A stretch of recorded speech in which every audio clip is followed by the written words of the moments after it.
The water in the transport sling is a cold, sterile blue, chlorinated to kill the memories of the ocean.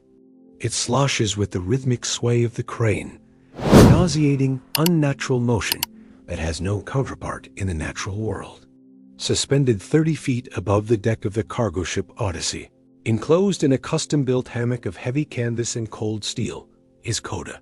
He is a 28-year-old male orca, weighing just over 8,000 pounds. For 25 of those years, his world has been a concrete bowl in a Florida marine park, a universe of smooth, featureless walls and the endlessly echoing screams of tourists. Today, that world is gone. Below him is the real ocean, the North Atlantic, a vast, terrifying expanse of deep, churning blue that smells of salt and freedom. He has not felt the ocean as swell since he was a calf, since the day the capture nets closed around his pod off the coast of Iceland, a memory that exists now only as a phantom limb of sound and pressure. Now, after a decades-long legal battle and a global outcry that reached the highest courts, he is being returned. He is being set free. The trainers on the deck below, women and men he has known his entire adult life, are crying, their faces streaked with tears and salt spray. The veterinarians are monitoring his heart rate on a portable EKG, their faces grim, watching the numbers spike dangerously high. The activists who fought for this day, who chained themselves to the gates of the park and raised millions for his legal defense, are cheering, their voices carried on the wind like the cries of gulls. But Koda is not looking at them.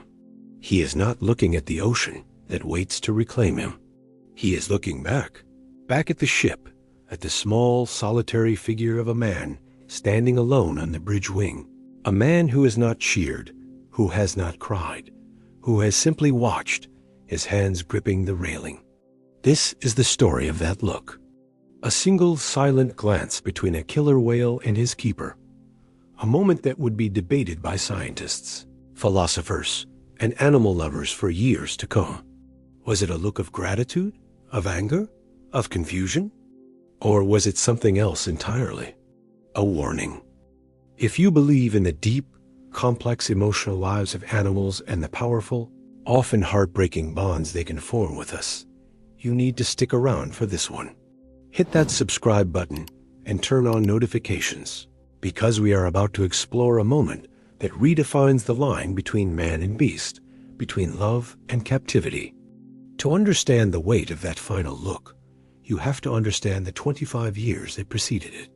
Koda was not a wild animal, not anymore. He was a product of a system, a carefully molded corporate asset, a performer in a multi-billion-dollar industry. Captured at the age of 3, a traumatic event that severed him from his mother, and his pod in a chaotic flurry of engine noise and tightening nets, he was flown to Ocean World in Orlando.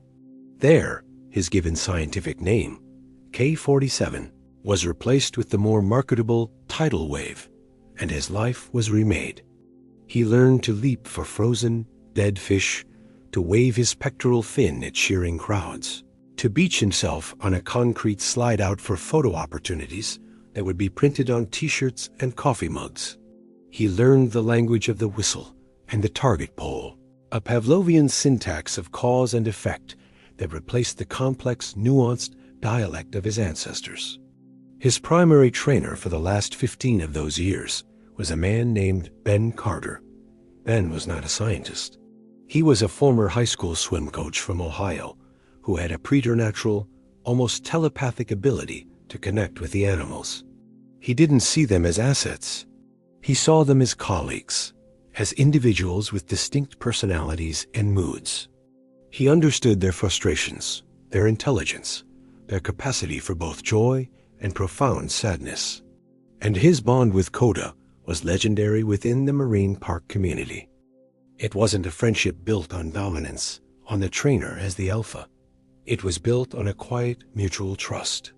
Ben was the only trainer who could swim in the water with Koda during non-show hours, a practice strictly forbidden by park policy after the death of another trainer years earlier.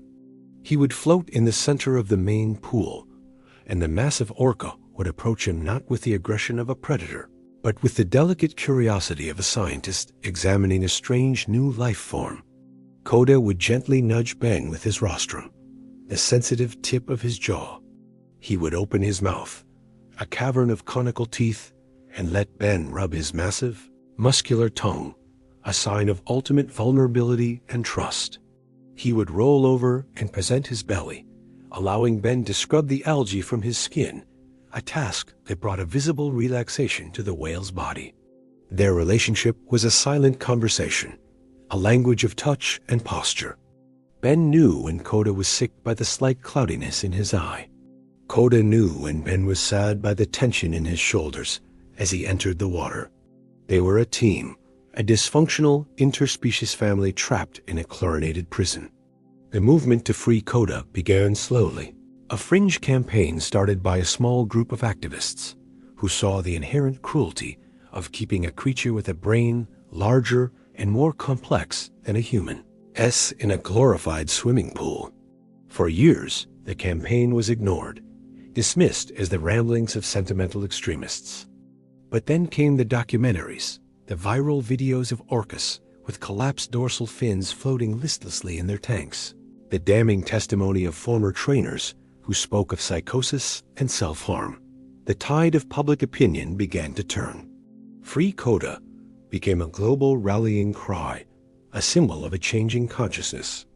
Ben Carter was caught in the middle. He loved Koda. He believed, with every fiber of his being, that he was providing the best possible life for the whale within the system. He was Koda's advocate, his friend, his family.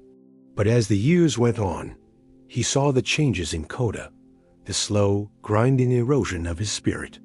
The boredom, the frustration, the self-harm. Koda would spend hours logging motionless in the corner of the tank, staring at the concrete wall.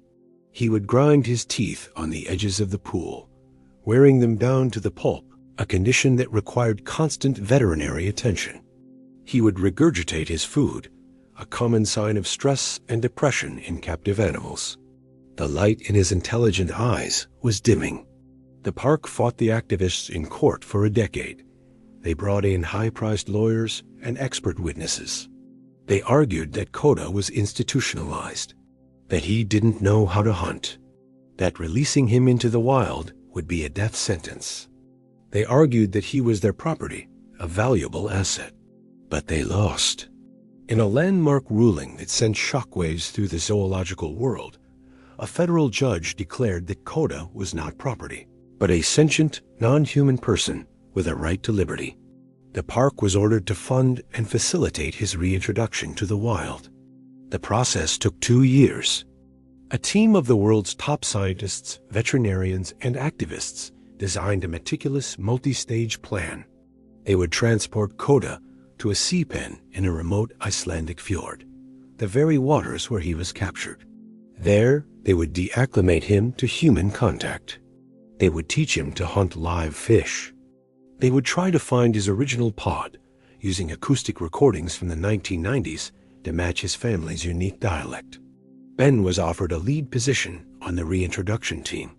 He would be the bridge, the one familiar face who could ease Koda's transition from the concrete world to the wild one. He refused. If he's going to be free, Ben told the lead scientist, Dr. Eris Thorne, in a tense meeting, he needs to be free of all of us, especially me. As long as I'm there, he'll look to me for food. He'll look to me for commands. He has to forget me. He has to learn to be a whale again. He has to unlearn being a human. The decision tore Ben apart. It meant saying goodbye to the creature that had been the center of his life for 15 years. It meant walking away and never looking back. A clean, surgical cut. The day of the transport was a media circus. Helicopters buzzed overhead like angry wasps. News vans lined the perimeter of the park. Koda was gently coaxed into the transport sling, his massive body lifted from the water he had known his entire adult life. He was loaded onto a flatbed truck, his skin kept wet by a team of veterinarians who sprayed him with hoses. Ben stood in the crowd of park employees, hidden behind sunglasses and a baseball cap. He watched the truck pull away, a slow, mournful procession. He didn't wave. He didn't cry. He just watched until the truck disappeared from view, a hollow space opening up in his chest. The journey was a logistical marvel. A C-17 Globemaster military transport plane flew Koda from Florida to Iceland. The cargo hold was a custom-built aquarium, a pressurized, temperature-controlled world. Ben followed the flight on a tracking app, his heart in his throat for the entire 12-hour journey, watching the small icon of the plane crawl across the vast blue of the Atlantic. Koda arrived safely. He was released into the sea pen, a massive, netted-off section of the fjord that was 1,000 times larger than his tank, but still a cage. For the first week, Koda refused to eat. He swam in tight, neurotic circles, the same pattern he had swum in his concrete bowl. He ignored the live salmon that were released into the pen.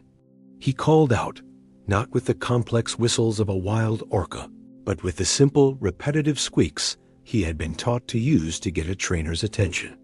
He was a creature of habit, and his habits were those of a prisoner. The science team grew worried. "He's shutting down," Dr. Thorne reported in a video conference. "He's exhibiting classic signs of separation anxiety and depression. He's not adapting. We may have to reconsider the release. He might be too broken." The activists were furious. They accused the park of having destroyed Koda's spirit, of having rendered him incapable of survival. Then, on the 8th day, a breakthrough. The hydrophones in the fjord picked up a new sound. A pod of wild orcas was passing the mouth of the fjord. Their calls were the old, complex dialect of the Icelandic population. Inside the pen, Koda stopped circling. He went silent. He floated, his massive body still, listening. The wild pod called again, a series of clicks and whistles that echoed off the steep walls of the fjord. And Koda answered. It wasn't the trainer-taught squeak. It was a call that he hadn't made in 25 years. A deep, resonant, pulsed call that was the signature of his family. He remembered, buried deep in his massive brain, in the ancient folds of his limbic system, was the memory of his mother's voice. The wild pod turned. They entered the fjord. They approached the net. It was them. It was K-Pod, his family. An old female, likely his aunt, recognized his call. She swam to the net, rubbing her body against it, vocalizing in a frenzy of excitement. The reunion was a moment of pure, unscripted magic. The scientists wept. The world cheered. The plan was accelerated. They would open the net. Ben watched the live-streamed footage from his lonely apartment in Orlando. He saw Koda interacting with his family. He saw the joy, the recognition, the return of the wild spirit. A part of him felt a profound sense of relief, but another part felt a sharp, stabbing pain. Koda didn't need him anymore. He had been replaced. The day of the release was set. The cargo ship, the Odyssey, which had been chartered to bring the monitoring equipment, would carry Koda the final 10 miles out to the open ocean, where the rest of his pod was waiting. Ben flew to Iceland. He didn't tell the science team. He didn't tell the activists. He booked a ticket as a private citizen. He just had to see it. He had to be there for the final moment. He chartered a small boat and followed the Odyssey out of the fjord. He kept his distance, a lone figure in a small boat, watching the massive operation unfold. The Odyssey reached the rendezvous point. The pod was there, circling, calling, their excitement a palpable energy in the water. The crane on the ship began to lift the transport sling. Koda rose from the deck, suspended between the sky and the sea. Ben stood on the bridge wing of the Odyssey, having been granted access by a sympathetic captain who had heard his story. He watched the whale he had raised, the whale he had loved, being prepared for a life without him. The sling was lowered. It touched the water. The release mechanism was triggered.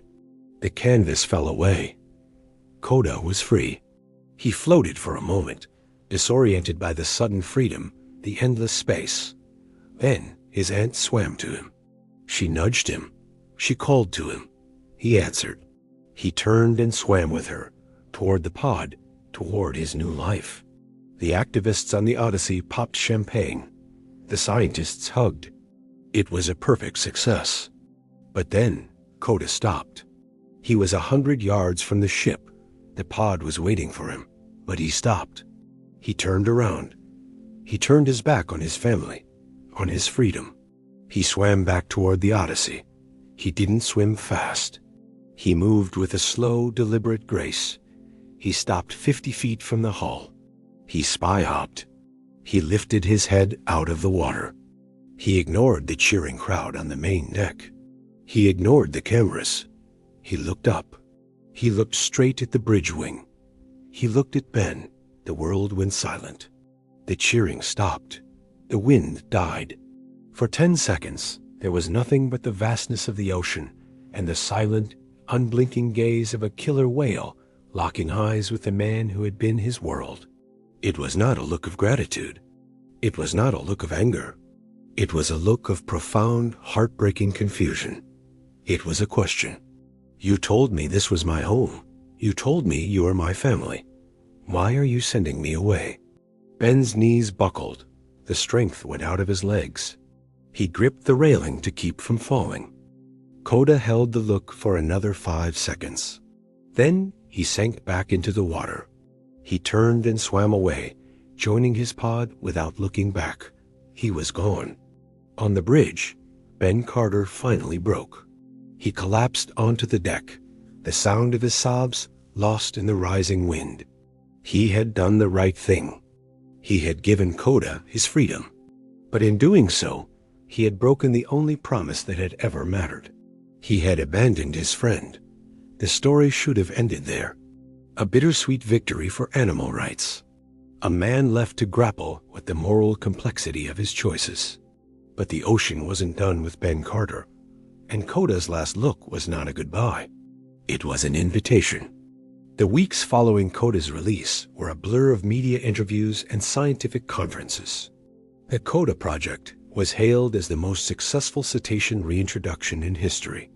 Dr. Aris Thorne became a reluctant celebrity, his face plastered on the cover of science magazines. His sound bites about interspecies communication were played endlessly on cable news. The activists who had championed Koda's cause raised millions in donations, their victory a powerful testament to the changing tide of public opinion. The world celebrated a rare, unambiguous victory for the natural world. Ben Carter, however, disappeared. He didn't answer the barrage of calls from reporters. He didn't respond to the dozens of emails from Dr. Thorne. He flew back to Orlando, sold his small house and his truck, packed a single duffel bag, and vanished. He was a ghost, haunted by a memory. The image of Koda's final, questioning look was burned into his mind. He saw it every time he closed his eyes. It was a look that had undone him, that had shattered the simple, triumphant narrative of freedom he had told himself. He had believed he was setting Koda free. But that last look suggested something far more complex. It suggested that he had severed a bond that was as real and as vital as any family tie. He had betrayed a trust that had been built over 15 years of shared silence and quiet understanding. He ended up in a small, forgotten fishing town on the coast of Newfoundland, a place of salt-sprayed rocks and perpetual fog. He took a job as a deckhand on a crab boat, seeking the brutal, mindless labor of the sea. He wanted to lose himself in the physical exhaustion of hauling pots, to let the wind and the cold scour the memory from his soul. But the ocean is not a place of forgetting. It is a place of memory. Every day, he looked out at the gray, heaving expanse of the North Atlantic, and he saw Koda. He saw the breach they had practiced 1,000 times in the show pool. He heard the specific 4-note whistle Koda used to use to greet him in the morning. He was a man adrift, 1,000 miles from the life he had known. But emotionally, he was still standing on the bridge wing of the Odyssey, locked in that final, silent conversation. Meanwhile, in Iceland, the Koda project was hitting a snag. The satellite tag affixed to Koda's dorsal fin was transmitting data, but the data was worrying. Koda was not integrating with his pod. "He's staying on the periphery," Dr. Thorne explained during a progress meeting, his voice tight with concern. He pointed to a chart on the screen that showed the pod sees movements as a tight cluster of blue dots, with Koda's dot a lonely red outlier. "He's following them, but he's not participating in hunts. He's not socializing. He's an observer, not a member. He's a ghost in his own family." The acoustic data told the same story. The pod was vocalizing constantly, their calls a rich, complex tapestry of social communication, the language of family. Koda was silent. He hadn't made a sound since the day of his release. "He's forgotten how to speak the language," one of the junior biologists suggested. 25 years is a long time. The dialect has probably evolved. "He's an anachronism." "No," Thorne said, shaking his head. He remembered the call in the sea pen. The memory is there. He's choosing not to speak. It's a form of social withdrawal. He's an outcast. He's been institutionalized. He doesn't know how to be a whale anymore. The narrative of the perfect release began to fray at the edges. The park, Ocean World, which had been forced to fund the project, began to leak stories to the press. They spun a narrative of "I told you so." They argued that Koda was a failed experiment, a creature caught between two worlds, belonging to neither. They began to lobby for his recapture, framing it as a rescue mission to save him from a slow, lonely death by starvation. The activists were in an impossible position. To admit that Koda was failing was to admit that their decades-long fight might have been a mistake. They doubled down, arguing that he just needed more time, that the trauma of captivity ran deep. Ben followed the news on the patchy internet at the local library in Newfoundland. He read the scientific reports. He saw the GPS tracks. He saw the loneliness of that single red dot, always a few hundred yards behind the others. He saw his own isolation mirrored in the whales. He had run to the edge of the world to be alone, and Koda, in his own way, had done the same. One night, sitting in his small rented room that smelled of fish and damp wool, the sound of the foghorn a mournful metronome in the distance, he had an idea. It was a crazy, desperate, illogical idea, born of guilt and a profound, aching loneliness. He took out a laptop and a small, high-fidelity audio recorder. He began to whistle. He whistled the sequence of notes he had used to call Koda for 15 years. It was a simple 4-note phrase, a bridge signal that meant, "Good job," or "Come here," or simply, "I see you." He recorded the whistle, cleaned up the audio, removing the hiss of the cheap microphone, and embedded it in an anonymous email. He sent it to Dr. Thorne. The subject line was just one word: "Try this." In Iceland, Arice Thorne was at his wit's end. Koda was losing weight at an alarming rate. His movements were becoming more lethargic. The pod was beginning to leave him behind for longer and longer periods as they followed the herring runs. Recapture was looking like the only humane option. Then he received the email from the anonymous account. He opened the audio file. He heard the whistle. It was a simple human sound, but it was filled with a strange, familiar authority. "What is this?" his assistant asked, looking over his shoulder. "It's from Ben Carter," Arice said, though he didn't know how he knew. "It's the bridge signal. It's the sound of home." He had an idea that was just as crazy as Ben's.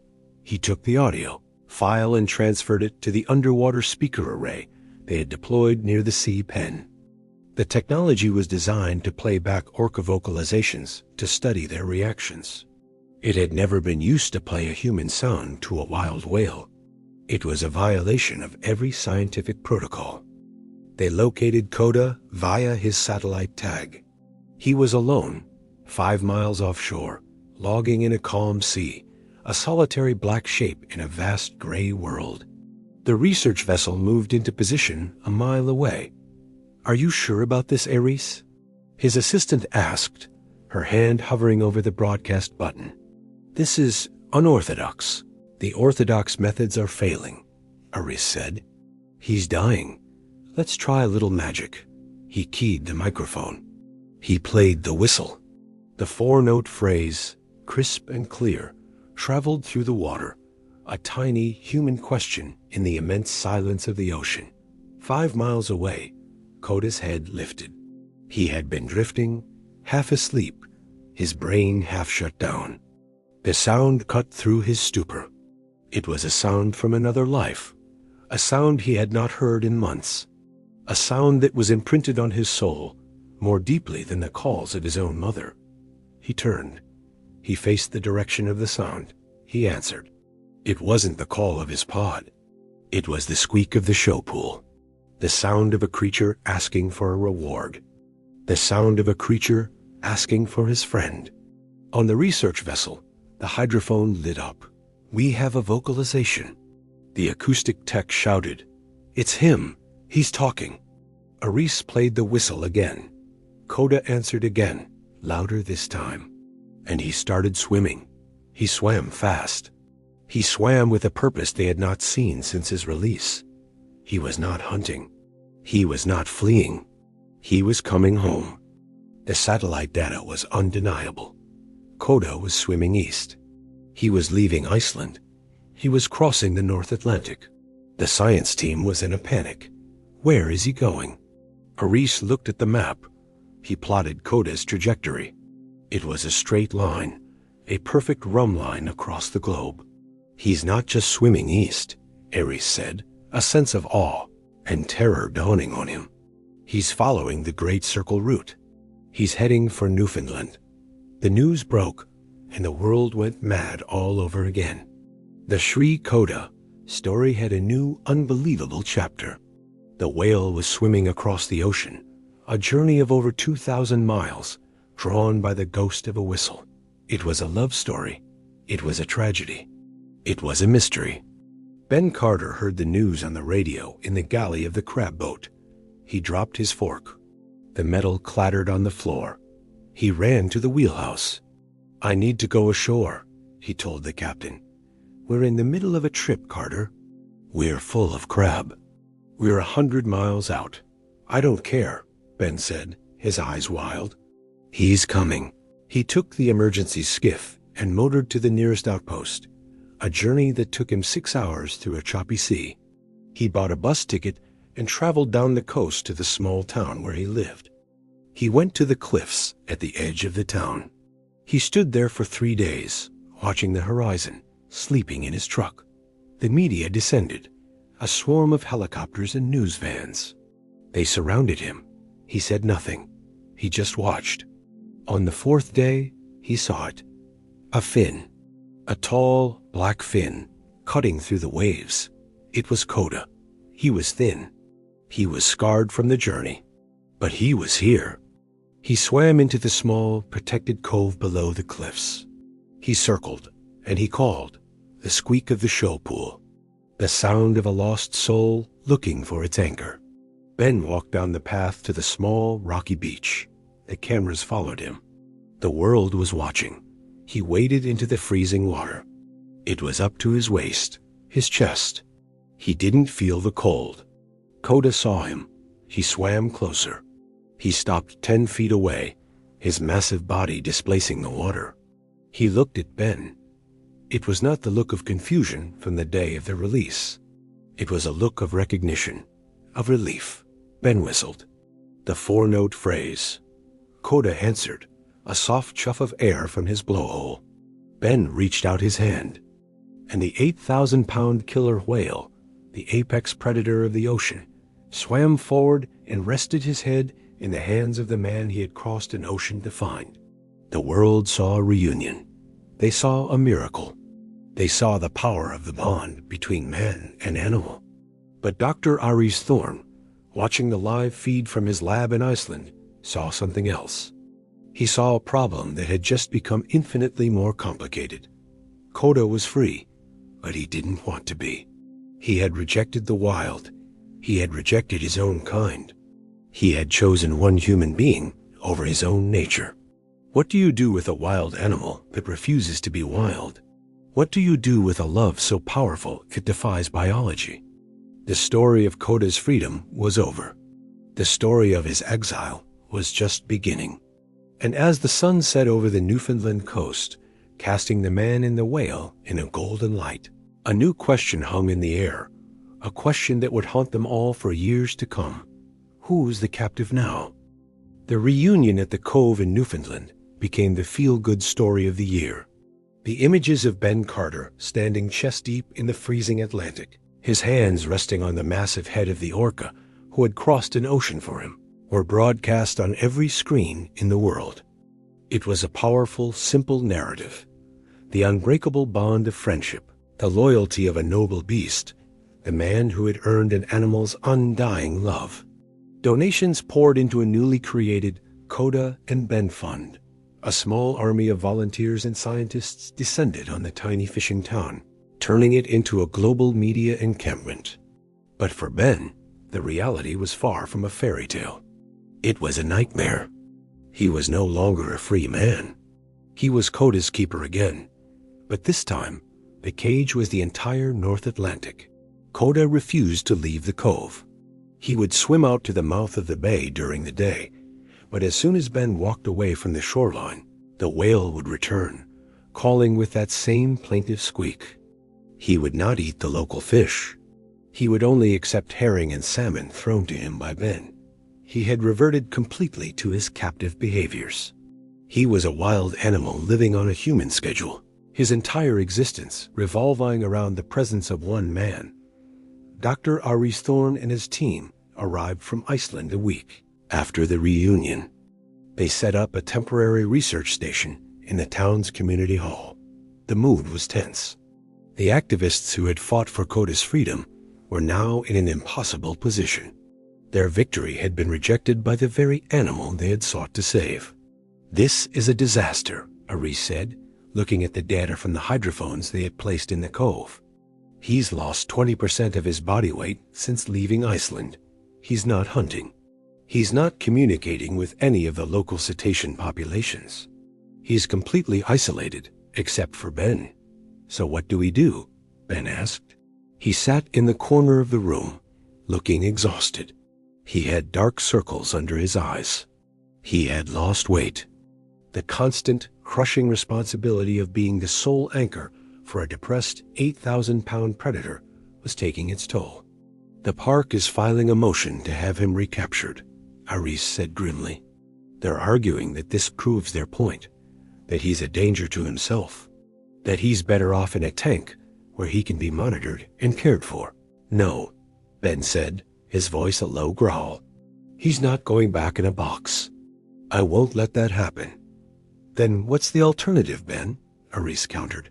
"He's going to starve to death in that cove, waiting for you to throw him fish. You've become his jailer. This isn't a friendship. It's a codependent pathology." The words hit Ben like a physical blow. He knew Aris was right. He looked out the window at the cove, where Koda's fin was a black slash against the gray water. He had to do something. He had to break the cycle.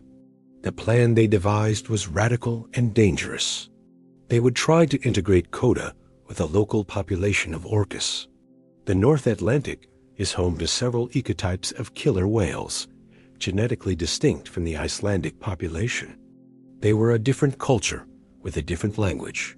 It would be like dropping an American who only speaks English into the middle of rural China and expecting him to make friends. "It won't work," Ben said. "They'll see him as an intruder. They'll attack him. It's the only chance he has," Aris insisted.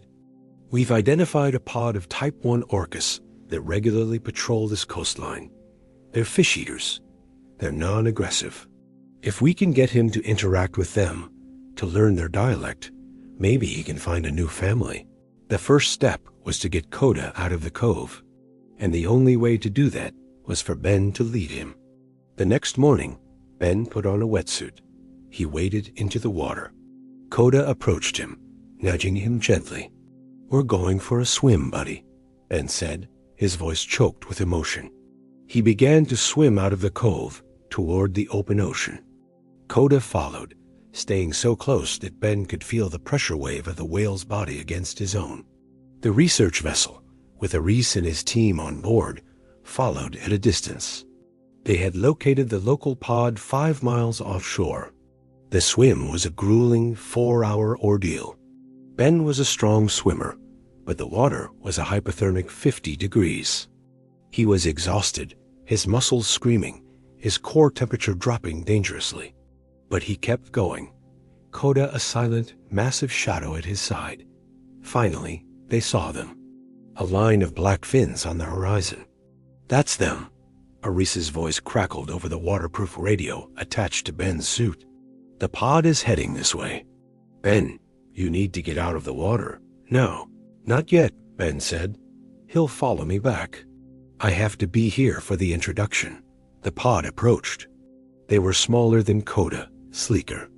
Their calls, picked up by the hydrophone, were a series of high-pitched, rapid-fire whistles, completely alien to the Icelandic dialect. They slowed down, their curiosity piqued by the strange sight of a lone male orca with a human. The matriarch of the pod, a female with a distinctive notch in her fin, broke away and swam toward Koda. Koda stopped. He looked at the approaching female. Then he looked at Ben. He was looking for a cue, a command. "It's okay, Koda," Ben said, treading water. "Go say hello." Koda let out a call. It was the squeak of the show pool, the sound of a captive. The wild female recoiled. She let out a burst of aggressive, percussive clicks. It was a sound of confusion and hostility. "What are you?" Koda tried again. This time, he used the Icelandic call, the one he had remembered. The female responded with another burst of aggression. The language was wrong. He was an outsider, a foreigner. The rest of the pod closed in, circling Koda and Ben. The mood in the water shifted from curiosity to aggression. They began to slap their tails, a display of dominance. "Ben, get out!" Paris screamed over the radio. "They're going to attack." A large male from the pod charged. He wasn't aiming for Ben. He was aiming for Koda, but at the last second, Koda did something that no one expected. He moved. He put his massive body between the charging male and Ben. He took the hit. The impact was immense. The sound of the collision echoed through the water. Koda was shoved sideways, but he held his ground. He shielded Ben with his own body. He turned to face the attacking male, and for the first time since his release, he let out a call that was not a memory, not a trained response. It was a sound of pure, unadulterated rage. A deep, guttural roar that was the sound of an apex predator finally pushed too far. The wild pod froze. They had never heard a sound like that. It was the sound of a creature that had lived in a concrete box. A creature whose frustration and loneliness had been compressed for 25 years. Koda charged. He hit the male with a force that sent the smaller whale reeling. He didn't bite. He just pushed, a brutal physical declaration of dominance. The pod scattered. They fled, terrified of this strange, silent giant who had suddenly found his voice. Ben was left in the water, alone with Koda. The whale was breathing heavily, his body trembling with adrenaline. He circled Ben, nudging him, checking to see if he was hurt. "I'm okay, buddy," Ben said, reaching out to touch the whale's flank. "I'm okay." On the research vessel, the team was silent. They had just witnessed something extraordinary. Koda had not been accepted by the wild. He had rejected it. He had chosen to defend his one human companion against his own kind. "It's not going to work," Aris said, his voice heavy. "He will never be a wild whale. His identity is too deeply intertwined with Ben. He's not an orca anymore. He's something else." They pulled Ben from the water, his body shivering on the verge of hypothermia. Koda followed the boat back to the cove, a loyal, lonely guardian. The recapture debate intensified. The footage of Koda attacking the wild orca was leaked. The narrative shifted. The hero whale was now a dangerous rogue. The public, fickle and afraid, began to turn against him. Ben sat in the community hall, watching the news reports. He saw the pundits calling for Koda to be put down. He saw the activists, who had once been his allies, now calling him a monster. He knew what he had to do. It was the hardest decision of his life, a choice that felt like a betrayal, but he knew it was the only way. He called Aris. "I'm leaving," he said. "What? Ben, you can't. If you leave, he'll starve." "No," Ben said. "If I stay, he'll die in this cove. Or they'll come and take him back to a tank. Or they'll kill him. As long as I am here, he will never be free. He will always be waiting for me. So what's your plan?"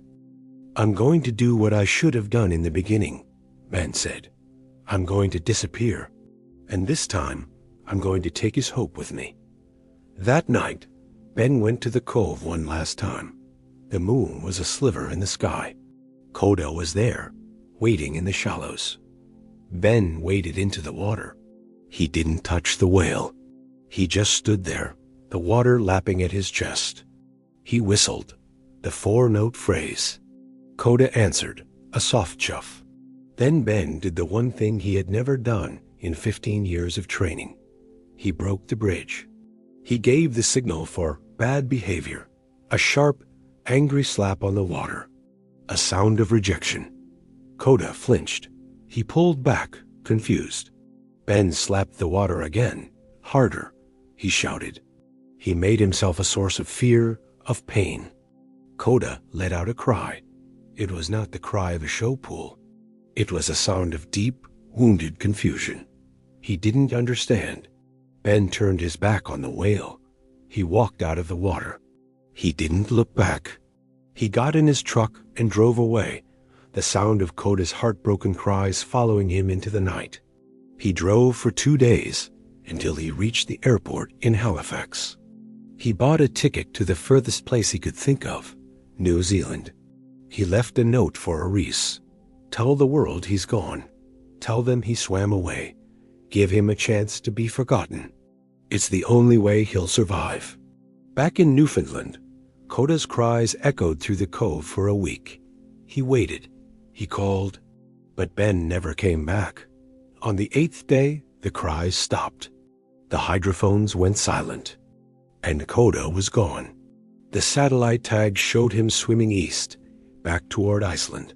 The world assumed he was going back to his pod. The story had one last, hopeful chapter. But Aris Thorne knew better. He looked at the trajectory. Koda wasn't heading for the waters where his family roamed. He was heading for the open, empty expanse of the North Atlantic. He wasn't going home. He was just going. The mystery of Koda, the whale who crossed an ocean for a man, was over. The tragedy of Koda, the whale who belonged nowhere, was just beginning. The silence Koda left behind in Newfoundland was heavier than any sound he had ever made. The media circus packed up its cameras and satellite trucks. The scientists returned to their labs, and the small fishing town of Trinity Bay returned to its quiet, foggy existence. The story of the whale who crossed an ocean for his friend faded from the headlines, replaced by the next global crisis, the next viral video. For the world, Koda had simply gone home, a satisfying, if slightly sad, end to a remarkable tale. Dr. Aris Thorne, honoring Ben's request, reported that the satellite tag had shown Koda heading east, and then, conveniently, the tag had failed. The narrative was sealed. Koda had returned to the wild, a prodigal son welcomed back to the Icelandic Sea. But for Ben Carter, the silence was a living thing. He had moved to a remote corner of New Zealand's South Island, taking a job as a shepherd on a vast windswept sheep station that ran down to the turbulent Tasman Sea. He had traded the cold gray of the Atlantic for the wild, turquoise chaos of the Pacific.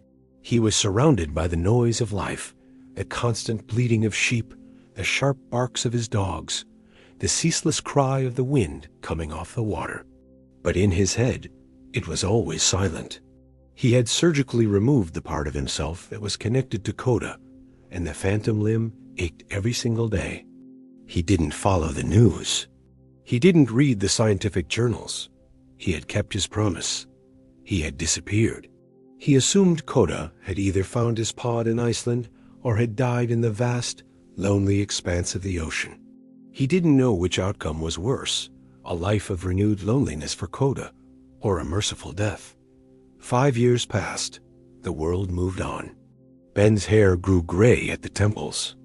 The lines around his eyes deepened, etched by the sun and a grief that had no name. He was a quiet, solitary man, respected by the other shepherds for his work ethic and his silence. He never spoke of his past. He never went near the water, always keeping a ridge between himself and the shoreline. Then, one evening, a young shepherd, a Maori kid named Hemi, with an easy smile and an old soul, came running up to the shearer's quarters, his eyes wide with a strange excitement. "Ben, you've got to see this," Hemi said, out of breath, pointing toward the coast. "The sea?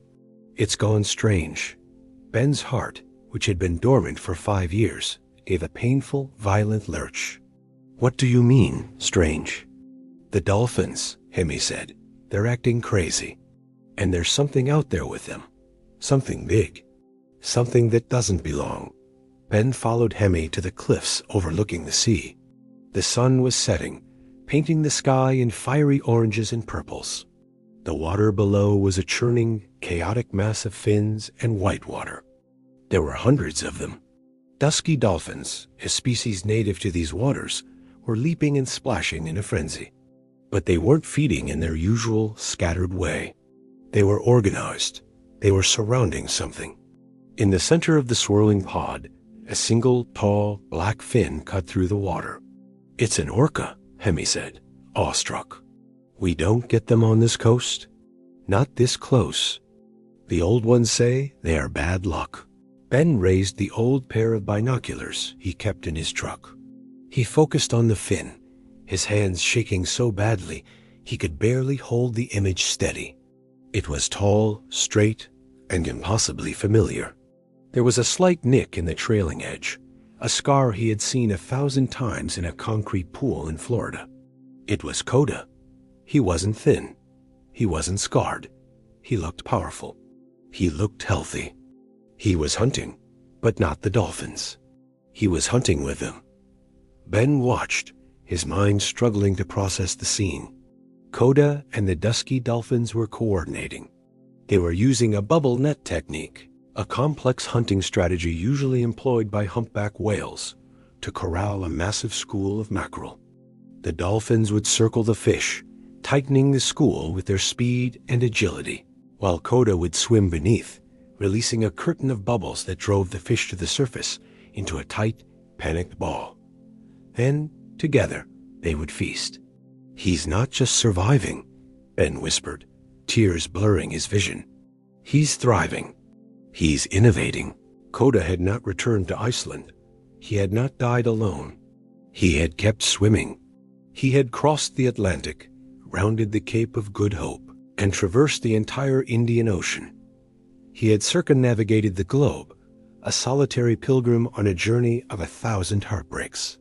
And here, in the alien waters of the South Pacific, he had done the impossible. He had found a new family. He had bridged the gap between species, not through training, but through necessity and a shared intelligence.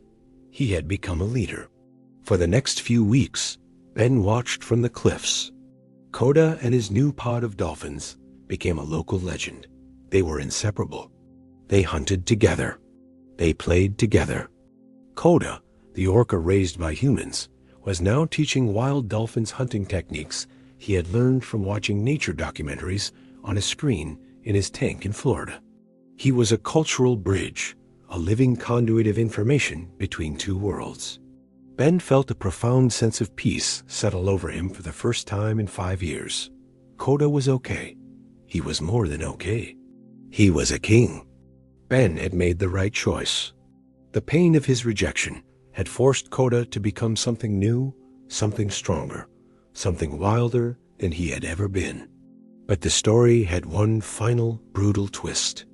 The news of the tame orca of New Zealand spread. It was a quirky, feel-good story for the local news. But the story and the photos taken by tourists reached the internet, and the internet has a long memory. In a boardroom in Orlando, an executive at Ocean World saw the pictures. He recognized the nick in the dorsal fin. He recognized the unique shape of the eye patch. He saw an asset that had been written off, a multi-million-dollar investment, now miraculously reappeared. "He's ours," the executive said, "and we're going to get him back." They didn't use the courts this time. The legal precedent was against them. They used the black market. They hired a team of marine salvage experts, the same kind of ruthless mercenaries who hunt for treasure in sunken galleons. Their ship was a converted Japanese whaling vessel, fast, quiet, and equipped with a harpoon cannon that fired a tranquilizer dart the size of a spear. They found Koda a month later, hunting with his dolphin pod 10 miles off the coast. Ben was on the cliffs that morning. He saw the strange ship on the horizon. It wasn't a fishing boat. It wasn't a cruise ship.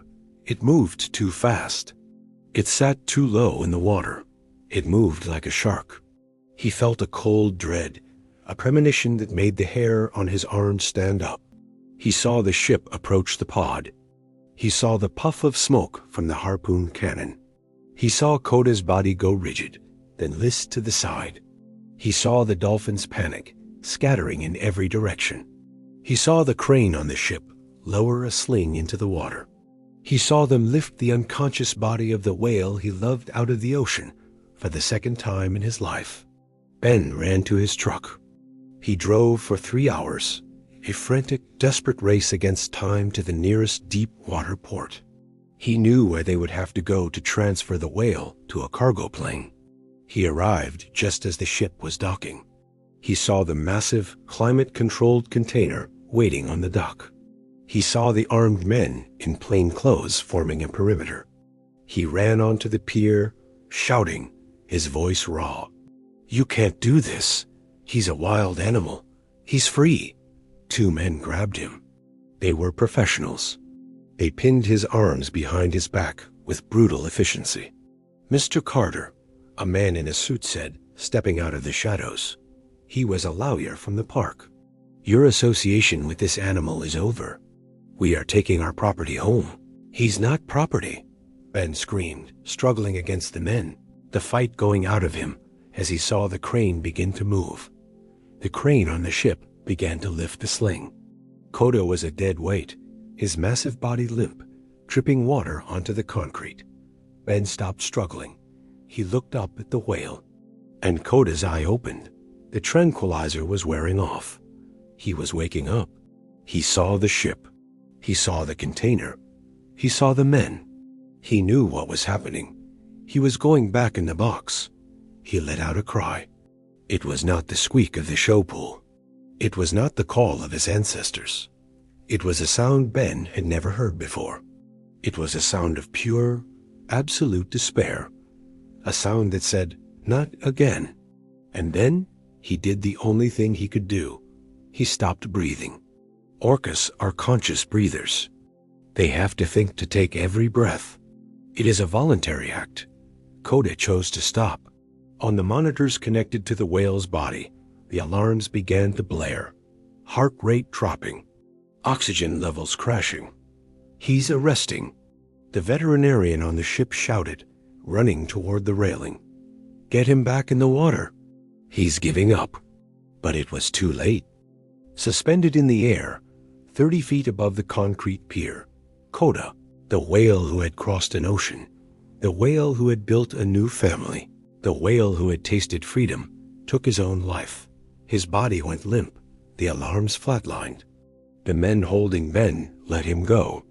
They stared up at the dead whale, their faces a mask of shock and disbelief.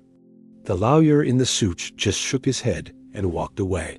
The asset was a total loss. Ben fell to his knees on the pier. He looked at the body of his friend, a magnificent creature reduced to a piece of meat hanging from a hook. He had tried to set him free. He had tried to save him. But in the end, the only freedom Koda could find was the one he took for himself. The death of a whale on a concrete pier is an ugly, undignified affair. There is no poetry in it, no return to the cycle of the sea. There is only the dead weight of a magnificent body, the smell of blood and diesel, and the hollow silence of a life extinguished too soon.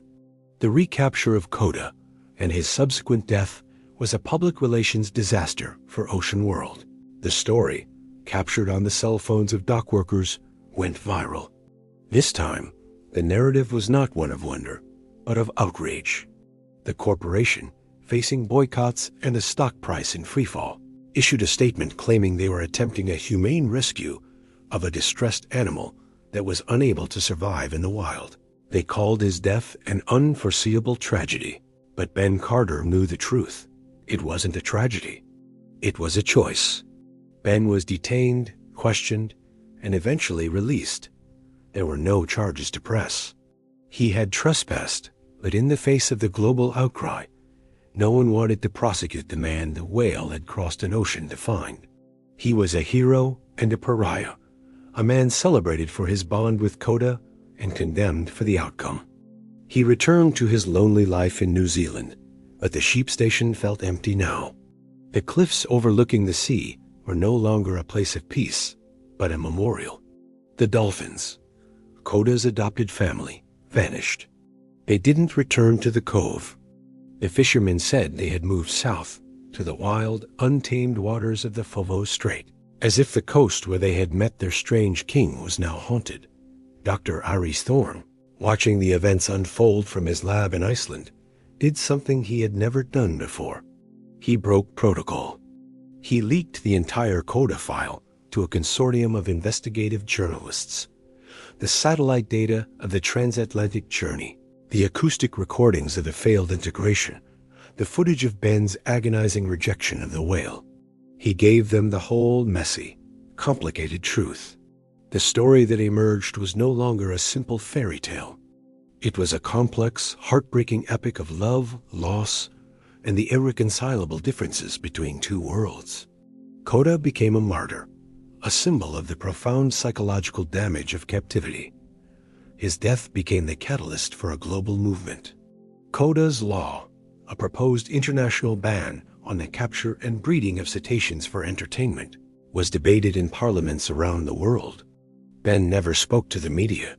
He refused all interviews. He lived with his grief in silence. He knew that Koda's death was not just the fault of a greedy corporation. It was his fault too. He had been the one to build the bond, to humanize the whale, to make him dependent on a single source of affection. He had loved Koda, but his love had been a cage as surely as the concrete tank had been. A year after Koda's death, Ben was walking on the beach at dusk. The tide was low, the wet sand reflecting the bruised purple of the sky. He saw something tangled in the kelp at the water's line. It was the body of a dolphin, one of the dusky dolphins from Koda's pod. It had been dead for some time. But as Ben knelt beside it, he saw the marks on its flank. A series of deep, parallel gashes, rake marks. They were the teeth marks of an orca. He felt a cold dread. Had Koda's pod been attacked? Had another pod of orcas, a more aggressive ecotype, moved into the area and slaughtered the dolphins that had dared to befriend an outsider? He called Aries. "I'm sending you a photo," Ben said, his voice rough. "I need you to run it through the database. I need to know who did this." Aries received the photo. He analyzed the spacing of the tooth marks, a forensic science that could identify an individual orca as surely as a fingerprint. He called Ben back an hour later. His voice was grim. "Ben," Aries said, "the rake marks, they're a match. A match for who?" "Koda," Aries said. "Those are Koda's teeth marks." Ben dropped the phone. The world seemed to tilt on its axis. It didn't make sense. Koda had loved those dolphins. They were his family. "That's impossible," Ben whispered to the wind. "Is it?" Harice's voice was heavy with the weight of a terrible new theory. We saw Koda as a lonely animal seeking a friend. But what if we were wrong? What if we were anthropomorphizing him? He was a transient orca by birth, a predator. He was raised in a tank, fed dead fish. He never learned how to hunt his natural prey. He never learned the culture of his own kind. What are you saying? I'm saying, Harice said, that when Koda found that pod of dolphins, he wasn't looking for friends. He was looking for a classroom. He was learning. He was practicing the bubble netting, the coordinated attacks. He was honing his skills. He was becoming what he was always meant to be, a killer. The beautiful story of the interspecies alliance shattered, replaced by a darker, more primal truth. Koda hadn't been a king. He had been an apprentice. The dolphins hadn't been his subjects. They had been his training tools. And once he had learned what he needed to know, he had reverted to his genetic programming. Ben looked out at the ocean. The water was dark and cold. He thought of Koda's last look, the confusion, the question, "Why are you sending me away?" He had seen it as a plea from a friend. But what if it had been something else? What if it had been the frustration of a predator whose hunt had been interrupted? And his final act, the choice to stop breathing. Was it an act of despair? Or was it the ultimate act of a creature that refused to be caged? A creature that chose death over a return to the powerlessness of captivity? The truth was, he would never know. The mind of an orca is a vast alien landscape, and to pretend to understand its motivations is the ultimate human arrogance. Ben walked away from the beach and from the ocean for the last time. He sold his truck and his few possessions and moved inland to a small town in the mountains where he could no longer smell the salt in the air. The story of Koda became a cautionary tale, a legend whispered among sailors and scientists. A story about the dangers of projecting our own emotions onto the wild. We want to believe that nature is simple. We want to believe in the noble beast, the loyal friend, the pure, uncomplicated emotions of the animal kingdom. But the story of Koda is a reminder that the wild is not a reflection of us. It is a world unto itself, with its own rules, its own languages, and its own truths. Koda's last look was a mirror. In it, we saw what we wanted to see: love, loyalty, a connection that transcended species. But perhaps, all that was ever, there was a profound, unknowable intelligence, looking back at us with a confusion of its own, wondering why we, the strange, land-bound creatures, could not simply let it be what it was. His life was a tragedy, not because he died, but because he was never allowed to truly live, caught between a world that had stolen him and a world that no longer recognized him. His final choice was not about freedom or captivity. It was about an identity that had been shattered, a soul that belonged nowhere. And in that, perhaps, lies the most human part of his story after all. If this story has touched you, if it has made you think about the silent, unseen lives that share our world, please hit that like button and subscribe. The world is full of stories that need to be told. Join us as we continue to explore them. Thank you for watching.